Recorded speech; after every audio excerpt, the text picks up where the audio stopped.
Yep, so here we are. The handle is secured. It's got its angle iron bracket, which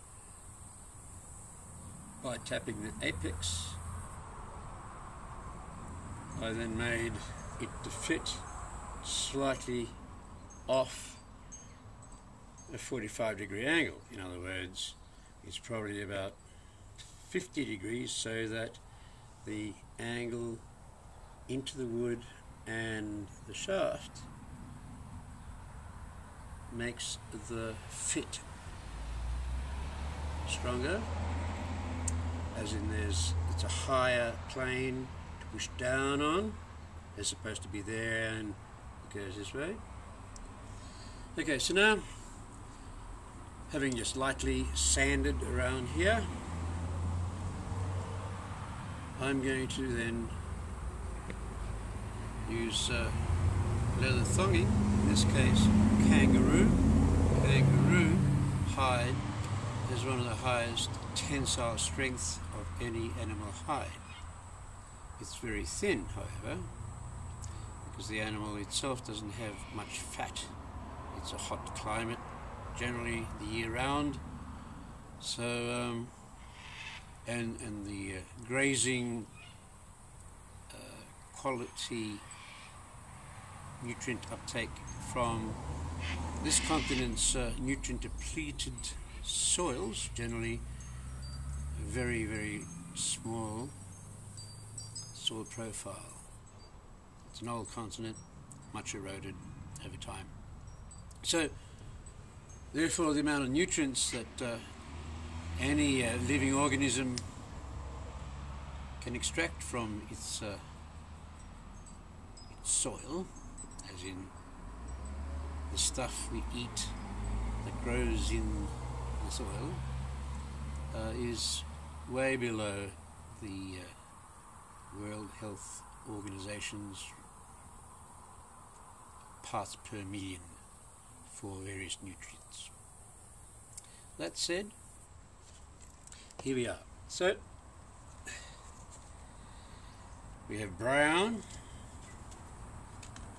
in this case many colours. However, what I'm left with at the moment, I've run out of black, is green, white, a darker green, a yellow. Now, I think green will go well on the stick, in which case, for the person this is intended, I think who is in fact a painter of renown and with a great colour palette, I think this green will suit. So, you know, there's all sorts of ways of wrapping two pieces of wood together. You know, primarily it's without the brace, the wrapping will be done in such a way as to secure the handle on top of the shaft. So let's start at the bottom. It's just a quick demonstration. I'll redo this later because it'll take a bit of time, and for the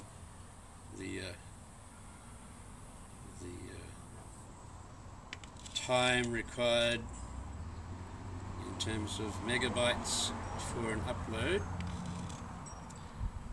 we don't want to occupy lots of time for the purpose of just how to go about winding. So I'll just give you an idea. So we start off with tip up the top so that we wrap around it, and then, you know, really it's a matter of rolling the thong around and around and so on until the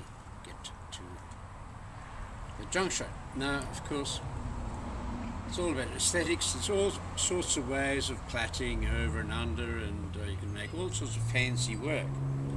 This is just to show you. Okay, so we're up here. So it's an idea now to bring it around the snout, because we actually want to pull this down onto the shaft. So, you know, a few wraps around.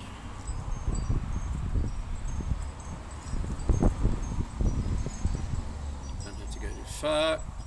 And then back over. And then we bring it round to the other side. And continue doing so. Now, of course, you know, once again, try to keep the thonging so that the hide side, which is the shiny surface,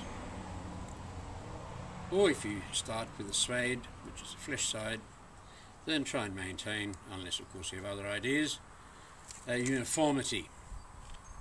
Okay, so we keep wrapping and wrapping. Now, here we go.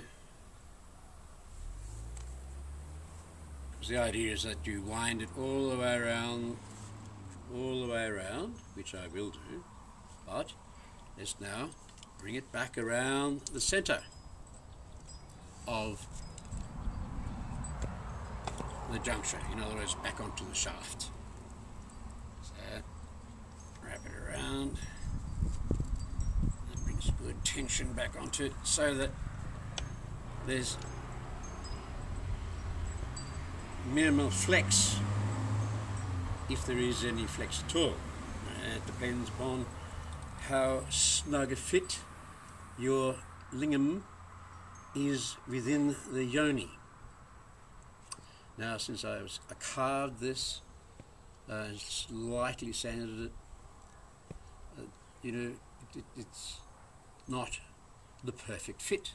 Not using a drill bit or the appropriate dimension to create the female receiver, and using a dowel that's been milled to the right millimeters. That's a very snug fit. This is, after all, a carved experience.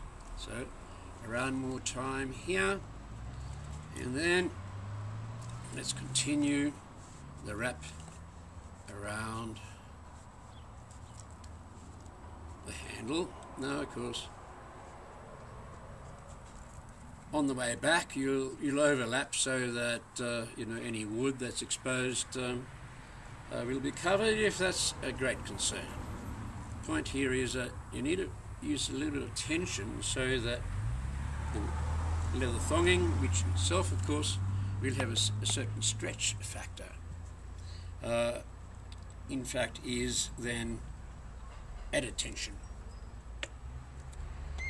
And we just keep on winding. I have for other projects used 2 or 3 different colors and entwined them, and you end up with a aesthetically pleasant set of colors. So let's keep on wrapping.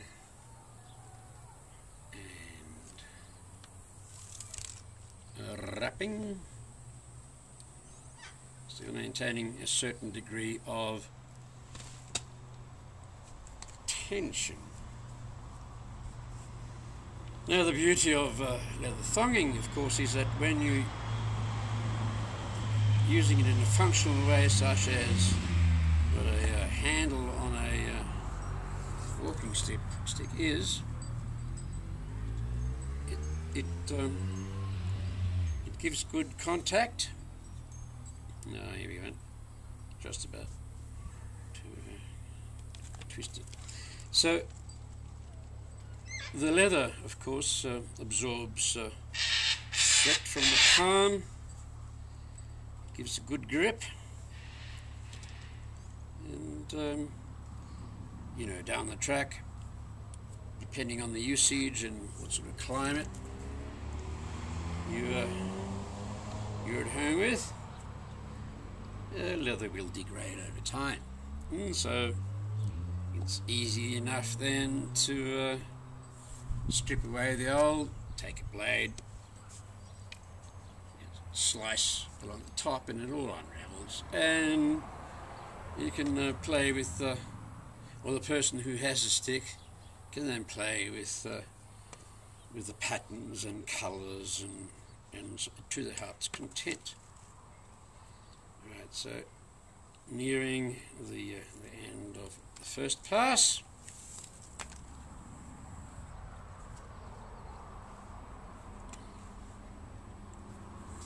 So yeah, well, you know, if I hadn't left the thong on the spool, you wouldn't be having this infernal sort of twists that I need to be mindful of. It's all in a day's work, really. So let's just take it to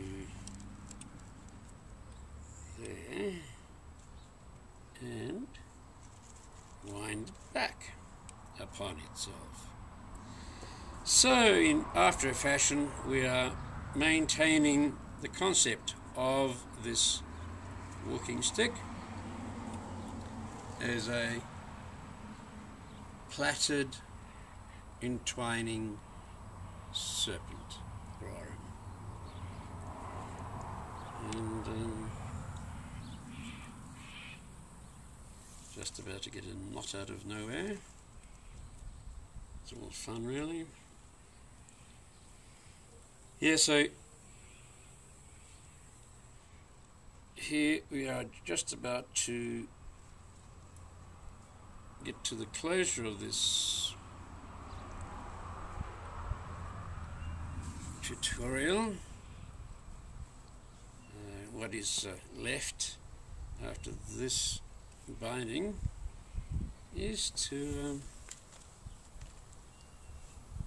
insert a jewel in here, lightly sand, scuff the shaft, and then varnish.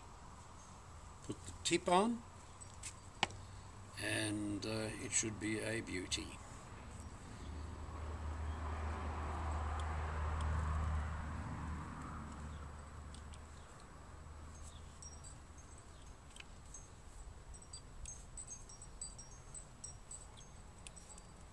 So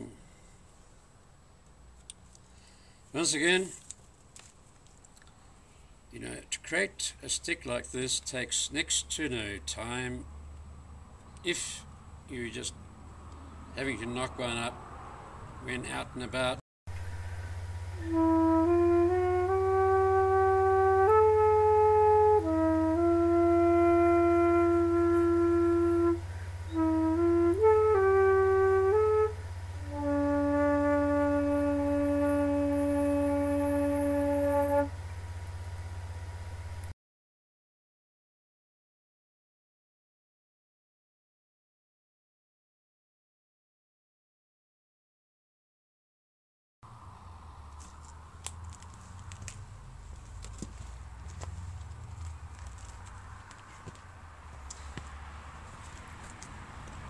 Right, here we go.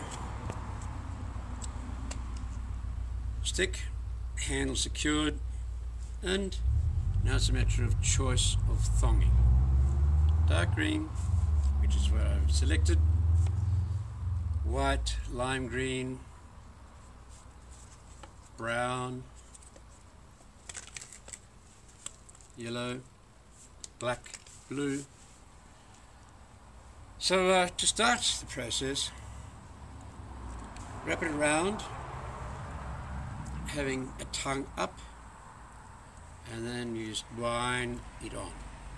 Now, I'm using kangaroo hide.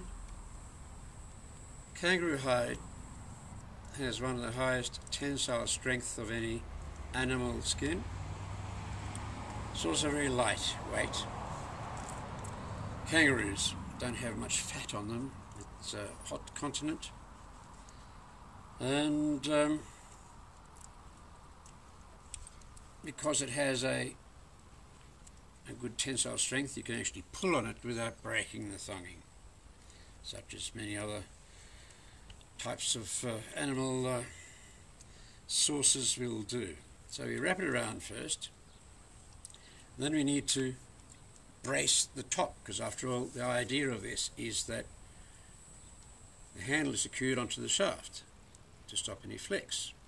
So we'll wind it around a number of times at the front. Now,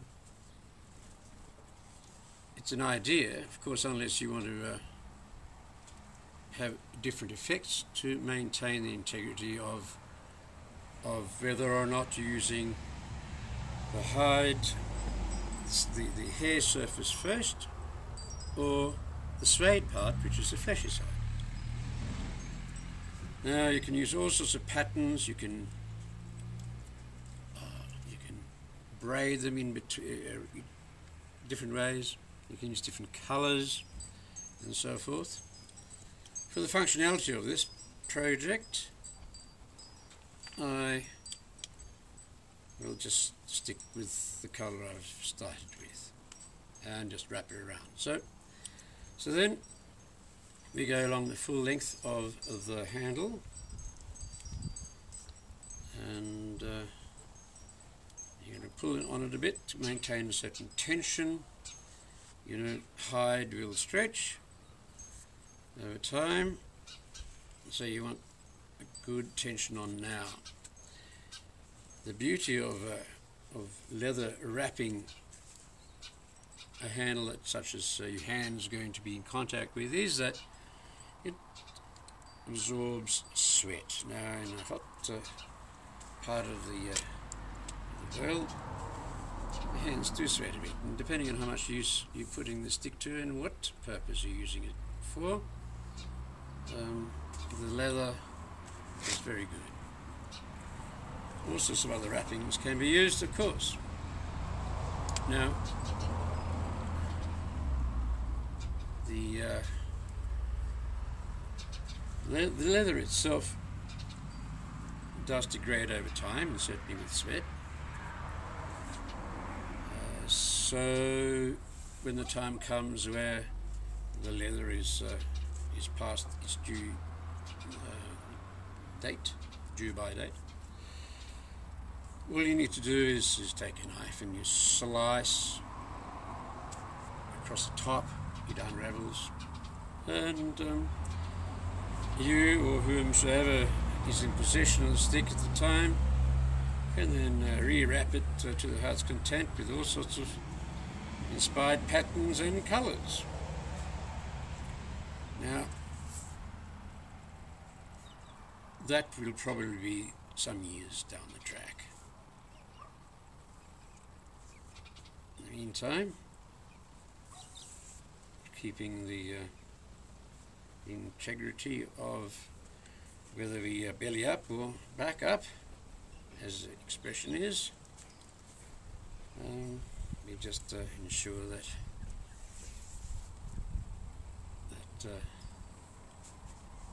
it's the same throughout.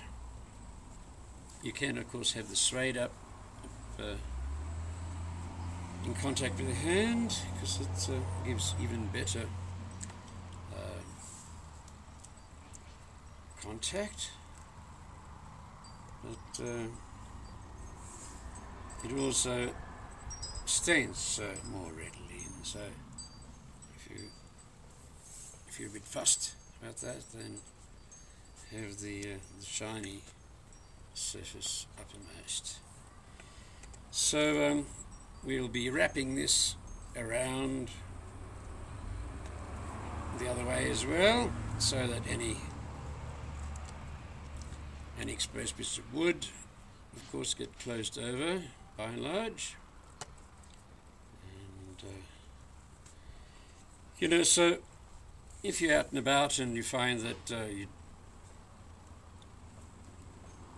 you're in the forest, or you're away from population centres, and you find the need to have a walking stick. Well, a walking stick like this can be done in a matter of minutes, 15, 20 minutes.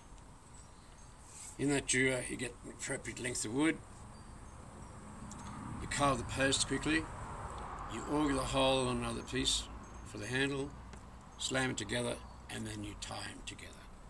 So if you don't have thonging with you, a piece of clothing, t-shirt, into strips will certainly do the job, and it'll be a functional unit until you walked yourself back to help or safety.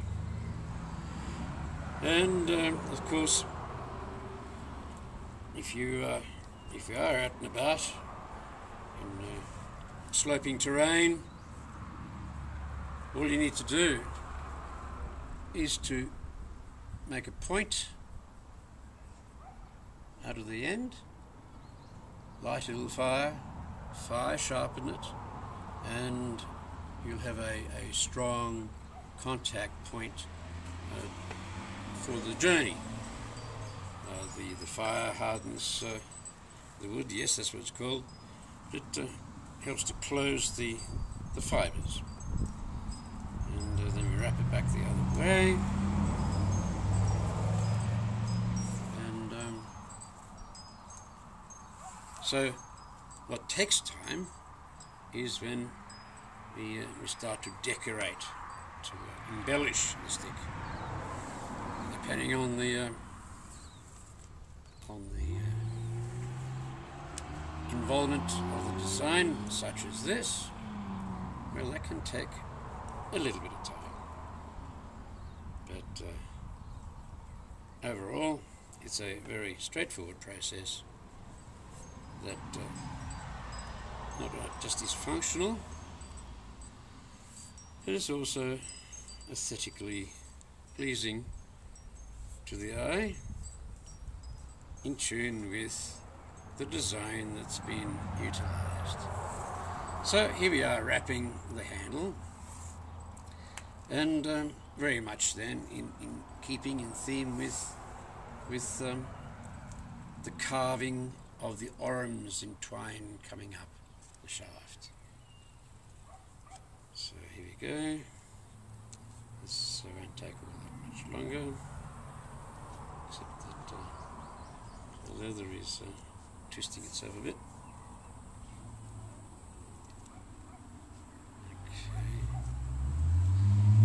Now, lashing these two pieces of wood together, given they are already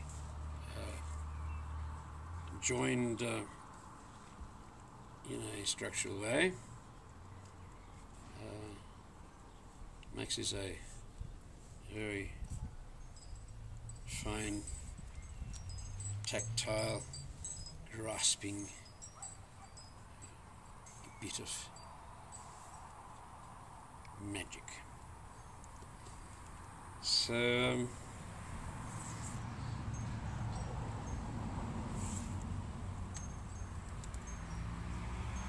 nearly towards the other part where we then end up tying it off.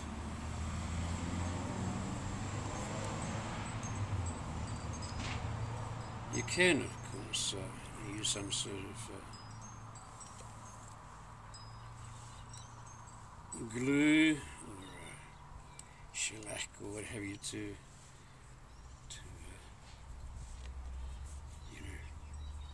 cover the leather with,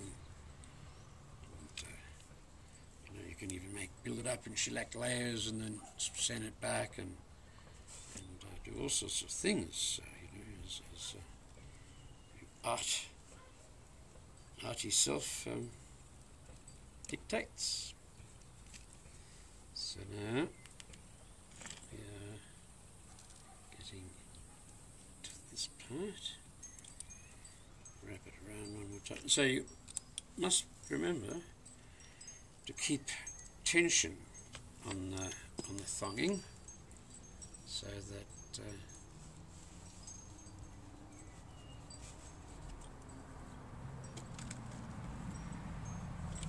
the eventual flexing, or stretching I should say, of the leather thonging is minimal.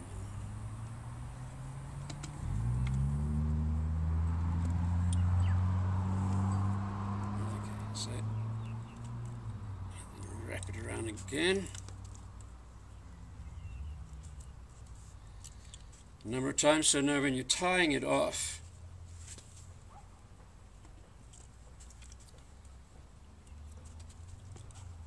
you need to bear in mind that you've got to have a bit of slack towards the end so you can feed the end back up through. And to do that,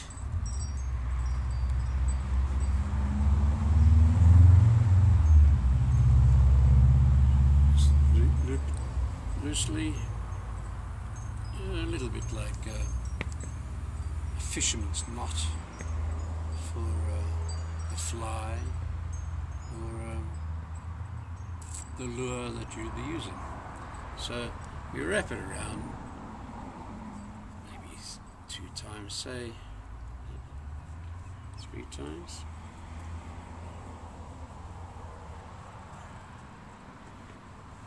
So it's 2 there, coming back a 3rd time, and feeding it back upon itself, up, through, 1 loop, 2 loops, and a 3rd loop.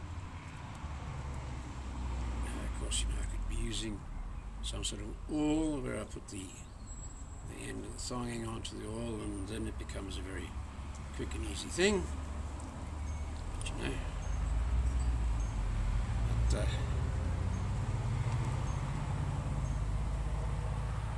that's how one can do it. But when you're out and about,